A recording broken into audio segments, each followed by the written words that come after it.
like energy. What's the price of electricity going to be 15 months from now or 15 weeks from now? It doesn't make any sense. There's no need for counterparties to make those kind of trades. But he started aggressively lobbying a woman who was the head of the federal agency that regulated this. Her name was Wendy Graham, to deregulate this stuff.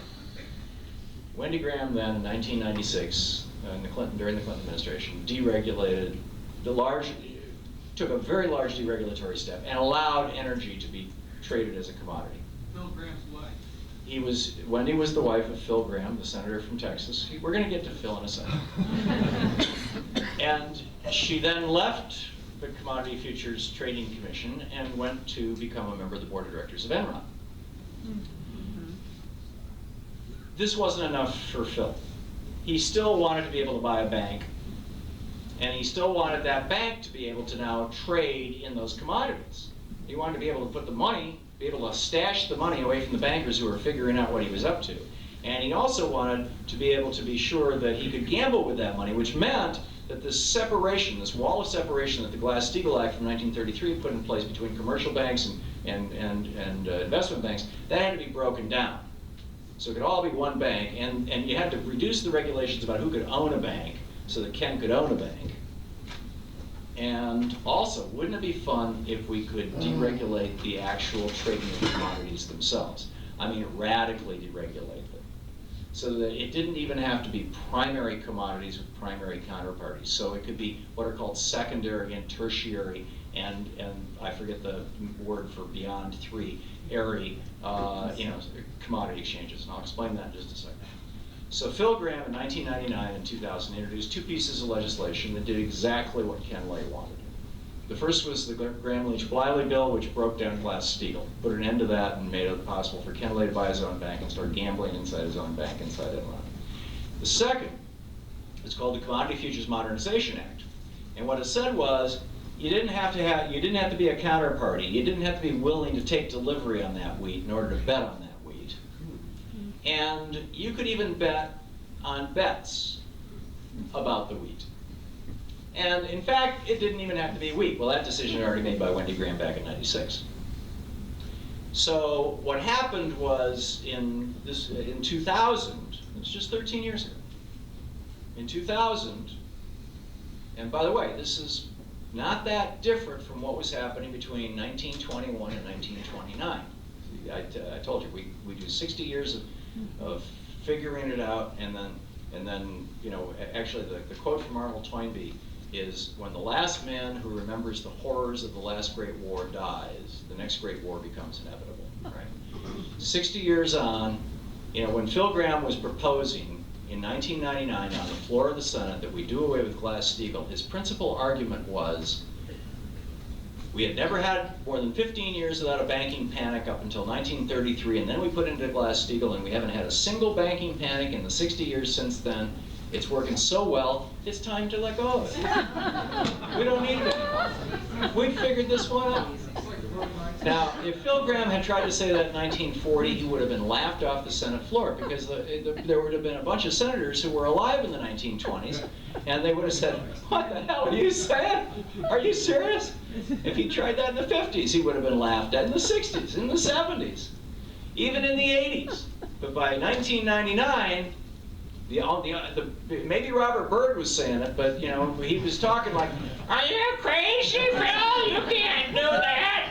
And people were saying, "Shut up, Grandpa!" And it was like, this is the thing. It's when the last man who remembers the horrors of the last great war dies, the next great war becomes inevitable. When the last man who remembers the horrors of the stupid economic mistakes we made last time is no longer around to speak up, or if he is, he's not taken seriously, and he or she, then the next disaster becomes inevitable. And that's why we see these 80-year cycles. 80 years ago was the Great Depression in 1929, 80 years before that was the Great Depression of 1857, 80 years before that was the Great Depression of 1770, and if you look at the Fourth Turning by Strauss and Howe, they take it all the way back to the 14th century. So, basically 60 years, and then we get stupid, and then 20 years of just general insanity, and then it just crashes. So Phil Graham passed the Commodity Futures Modernization Act, and what happened was companies started doing stuff like this, and this was so cool. They didn't do it so much with real commodities, because with real commodities you could actually see the stuff. right? How much corn is there? Oh, there's a corn silo. You can see it. You can see, where's the pork bellies? They're right there. There's physical. But with mortgages, they're magic, right? Nobody can see mortgages. You don't drive down the street and everybody has a sign in front of their house about how much of a mortgage they have on their house or how underwater they're at. You know, this is like magic stuff. Only the bankers know. So they started taking mortgages and bundling them together and selling these bundles as securities, saying here's a commodity. It's a bunch of mortgages. And then they went to AIG and other big insurance companies and said, we'd like to get insurance that this commodity, this bunch of mortgages will not collapse. So AIG wrote an insurance policy, which is basically a bet. You know, when you buy life insurance, Dick Gregory used to tell this joke. I thought it was hysterical. He said, you know, let me get this straight. I'm giving money to you, the insurance company, and on the premise that if I die, you're going to pay, and I'm hoping that you lose, or I'm hoping that I lose. I lose the bet, right? It just makes no sense. But still, so they did this insurance. AIG did the insurance. Then a bunch of guys, and mostly operating out of townhouses in Manhattan. I mean, the New York Times did a really interesting story about this about a year ago. It was in the Sunday paper, one of these really long, 12-page stories about these 8 guys who were sitting in these townhouses, and every week they get together and they trade billions, hundreds of billions of dollars of tertiary and forward commodities.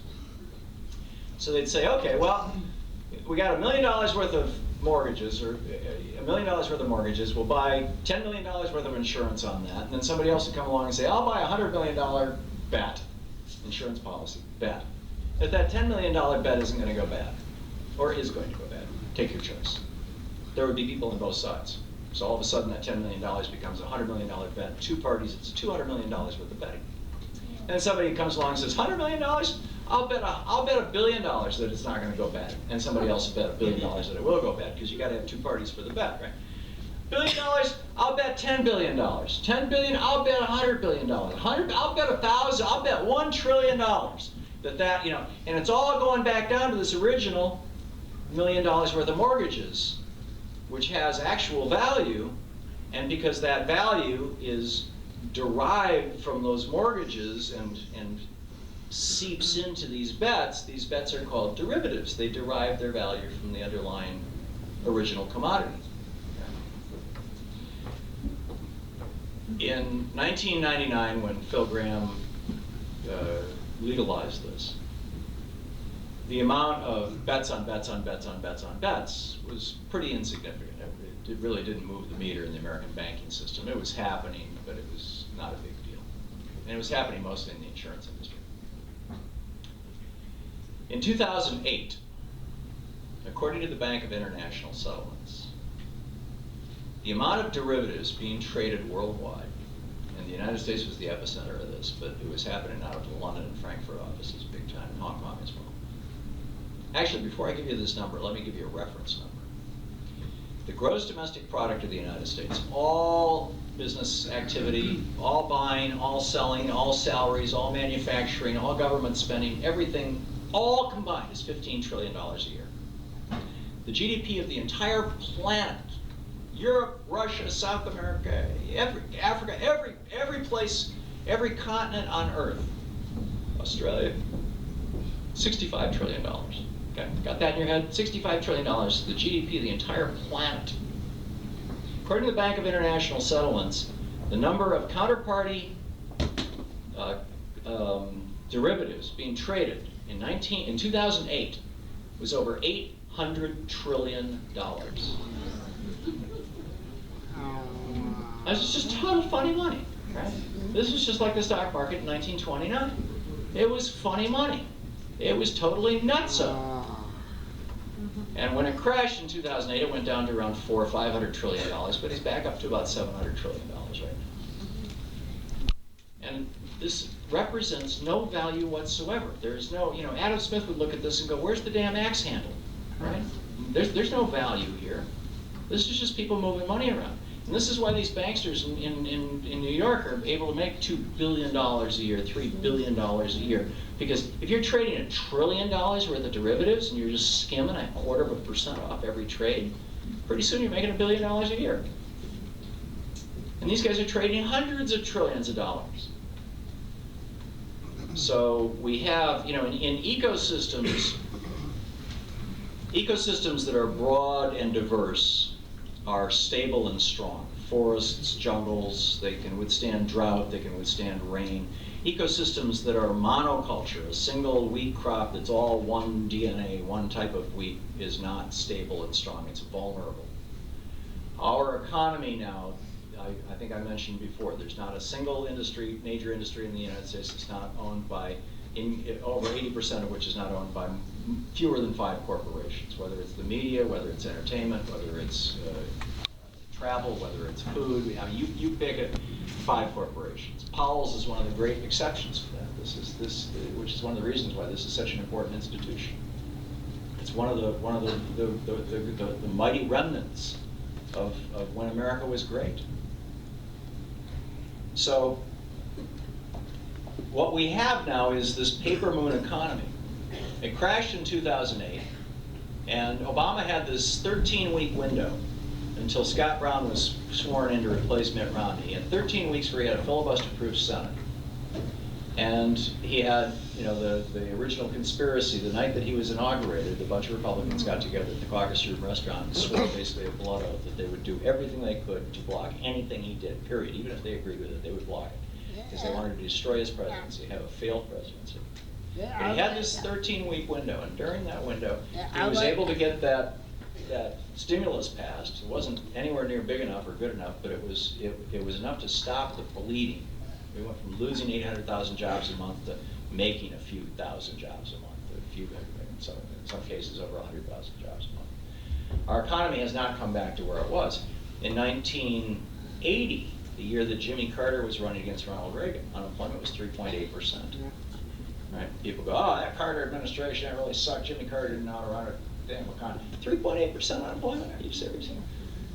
I mean, had Reagan's campaign not cut a deal with Iran to hold the hostages, but don't get me started on that. Read, those of you who are curious about that, the guy who was president of Iran in 1980, who tried to free the hostages, he ran in the summer of 1980 on the platform of I'm going to free the hostages, and won 76% of the vote. Bonnie Sauter wrote an op-ed this March in Christian Science Monitor, in which he said, when I tried to free the hostages in September of 1980, and I went to the Ayatollahs and said, let's let them go, they said, no, we cut a deal with the Bush administration, or with the Reagan campaign, excuse me, and we are already taking delivery of tires via Israel for our spare parts. But anyway, so we've got this economy that is just, it fell apart in 2008. It's being held together with baling wire and bubble gum. I know that during the Bush years, in 2006, 2007, they saw this crash happening, and they did everything they could to make it happen the day after the election. So if a Democrat was elected, they could say, see, and if a Democrat wasn't elected, they could say, oh, we'll save the world. And they had a plan for either one. Well, it didn't work out, because the crash happened in early 2008, the stock market crash, and they couldn't do anything about it. And you had, Tim Geithner out there, or what was his name, Lloyd, whoever the guy was, trembling, the Secretary of Treasury, former president of Goldman Sachs. And Frank Holston, thank you very much. And I'm of the opinion that the Obama administration is doing the same thing. It's not because they're nasty people, it's because they're politicians, and this is what you do. You don't want the great crash to happen while in the middle of your presidency, right? And so, quantitative, in fact, Financial Times ran a piece about this day before yesterday, about how, the market is not responding to actual economic activity any longer. It's responding to Fed meetings. Because the Fed is buying $85 billion a year worth of half of its T-bills, and the other half is toxic assets, also known as derivatives, from the banks, right? Slowly pulling this stuff out of the marketplace. But $80 billion a month is not going to make a dent in $700 trillion worth of derivatives. So this thing is going to pop. So that's the bad news. The good news is that when you look at these cycles in the past, every time the economy has popped, and it has always largely popped for the exact same reasons. I lay it out in the book. People start speculating that the road to hell is paved with good intentions. Lewis Powell, Russell Kirk, those guys, they thought they were just making a more stable and healthier America, stronger America. You know, we would become progressive eventually. It'll take just a little longer. But what happened was they cracked open the door for the predators and the sociopaths to come in, the Ken Lays of the world.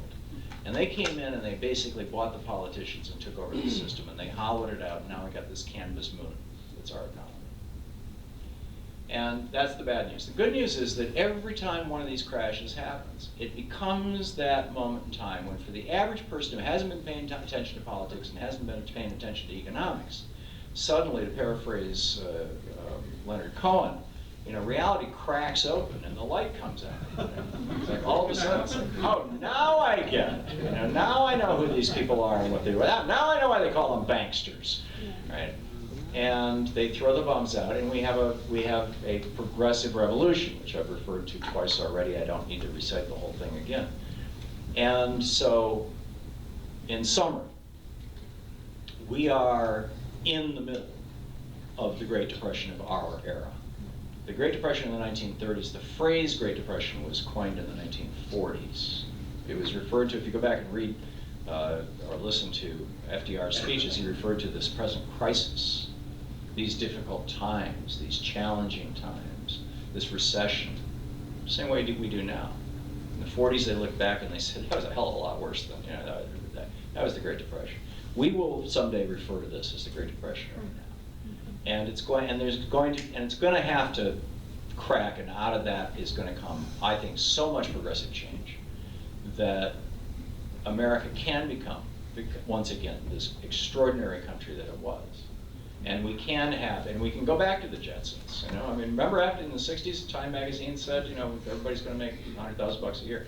Remember the Jetsons? George Jetson, every hour or so, he'd stand up and push the button. It's basically sprockets. That was his job. And Jane, you go, charge on her charge account. With a single income. We can do that again. We don't have to call a Swedish economist to tell us how to do it. It's like, you know, we have done this in America. We know how to do these things. So the two things that we have to do to get ready for this, beyond your personal getting ready for it, which varies so wildly from person to person that I'm reluctant to generalize. And I'm not an investment advisor in any case. But the two things that we have to do to get ready for this are, number one, engage in the political process. In 1933, the United States was hit by the Great Depression, but so was Italy, so was France, or excuse me, so was Spain, and so was Germany. Italy had Mussolini, Spain had Franco, Germany had Hitler, we had FDR. Right now, the fastest growing political party in Greece is the Nazi Party. Oh, no. I mean, serious, bad political times produce opportunities. There's a space there, there's a crack there. People will step into those cracks. We need to get engaged. Thank God FDR was our president. And I'd say right now, thank God Barack Obama's our president if this crash happens on his presidency, and not John McCain. Can you imagine? Oh, yeah. So, number one, show up at your local Democratic Party, your Green Party, your Republican Party if you're inclined. We need more people like my dad, you know, Eisenhower Republicans, people of goodwill inside the Republican Party. Inside, try and take over the Libertarian Party if necessary. Hey, Marcia, how are you? My friend Marcia Myers, she's got some cool stuff to pass out, so be sure to check her out and talk with her after you're done. So, number one, get involved in, this is an inside-outside strategy. Get inside, get involved inside. And number two, get involved outside. Get involved with organizations like the things that Marcia's doing. MoveToAmend.org, ProgressiveDemocratsOfAmerica.org, PDAmerica.org, MoveOn.org if you like the more conventional. There's some that are very unconventional. Some of the stuff that the Occupy movement has spun off. There's some really great stuff out there. There's so many opportunities. You know, wherever your heart, you'll know. When you get close to it, you'll know. This is the place for me. And then just throw everything you have into that, because in the next couple of years, we're going to have this opportunity. And we need to be moving this opportunity in that FDR direction, not that Mussolini direction. And frankly, I think we will. The history of America indicates that we always do. Although, you know, just like the Nazis are rising really fast in Greece, you got some elements within the Tea Party doing the same thing here in the United States. So, bottom line, we have to be involved, and that means you and me. In other words, tag your